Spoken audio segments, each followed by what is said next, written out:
I'm DJ E-Clyps, and today we're going to talk about organizing your music library. That can go for anyone, from your beginning level DJ up to your most advanced DJ. Because maybe you've seen people in a DJ situation and they're constantly fished over like this. You know what they're doing? They're looking for that record they didn't organize. And that's why we're here to help you out. Once again, I'm DJ E-Clyps, and today we're going to talk about organizing your music library, Sweetwater style.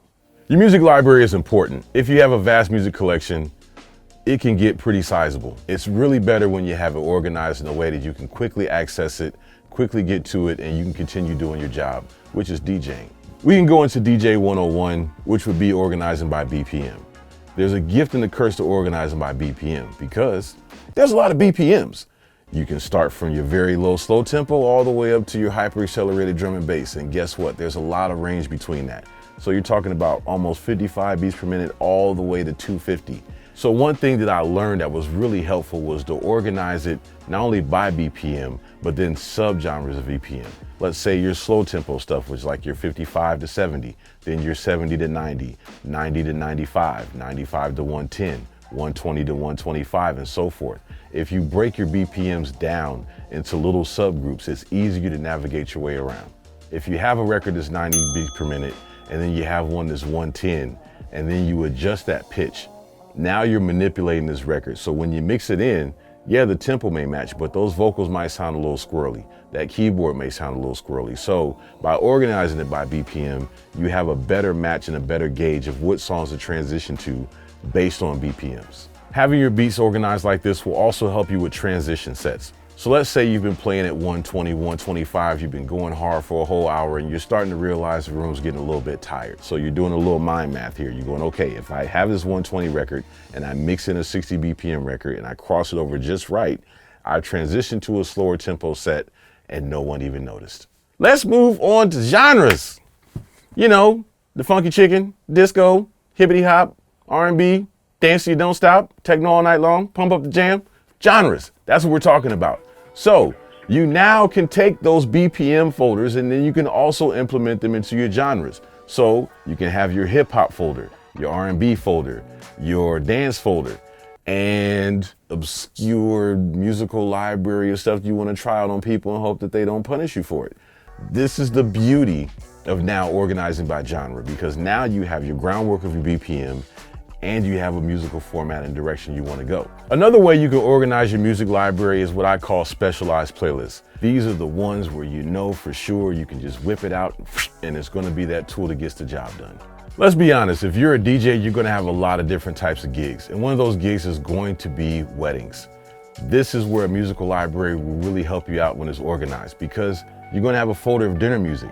You're going to have a folder for your father-daughter dance and the cake cutting and the garter toss and all this different stuff. These are going to be totally different than your club playlist. So this is where these specialized folders come into play, because now you have different folders to fit different scenarios. I have specialized playlists for the weirdest stuff. One of my favorite ones is the dirty drum list. It's literally a folder of just songs I know with the dirtiest drums that are just guaranteed to just crack through the speakers. I also have a crazy bass lines playlist. I have like really big vocal playlists. I have different music folders for different things depending on how I want to implement it. Because let's say I'm already in this folder, but I know that this will be a good time for me to drop that one bass heavy knocker that's going to send people to the roof. I know exactly where to go. Part of being a DJ is also being kind of part of a curator. You know, like if you ever go to a music streaming website and they have those fresh finds and fresh digs and all that kind of stuff, that leads into the next pro tip, which is new records folders, fresh finds folders, whatever you have to name it. Let's say you just downloaded 100 brand new promos this week and you just want to try those out. Now, you can easily put those into your regular folder, but then you have to remember, what was that record? Dang it, I forgot the name of it. That's where these folders come into play, because now you know these are where all your new records are, and then you can implement them into other parts of your set. If you just throw it in the sea of forgetfulness, you may never play it until somebody asks you for it. I was taught by a great DJ once that there's only two genres of music, and that's good and bad. So at the end of the day, it's how you organize it, what feels comfortable for you. You may decide, I don't want to organize it by genre. That's cool. You may not want to organize yours by BPM. That's cool too.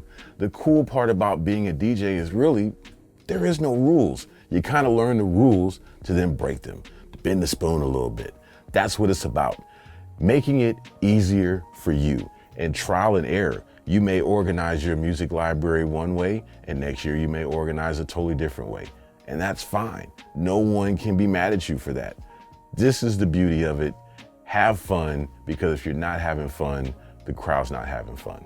I do want to add this additional tip. As you're building your music library and as you're organizing your folders, it is really easy to get overloaded with a bunch of stuff. So not only after you've organized your library, make sure you clean your library, clean your room. If there's ever a tip that we could give you in this world, I feel like there's some like organic violins kicking in right now on a slow fade as we give you one of the most important tips of the DJ world. Don't let the record run out. Don't let it end. Don't kill the party. Keep it going. Dig into your folder really fast and find it, heard put another record. It's important because if you do it, I'm going to hear about it. Probably on social media, and they'll put hashtag that DJ messed it up. You don't want to be that person. Don't let the record run out. Don't do it. Thanks for watching. Don't forget to like and subscribe.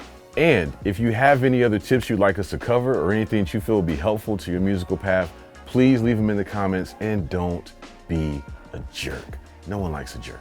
Don't forget to go to sweetwater.com for all your music, instrument, and pro audio needs. We're your relationship counselors for the music world. Join us.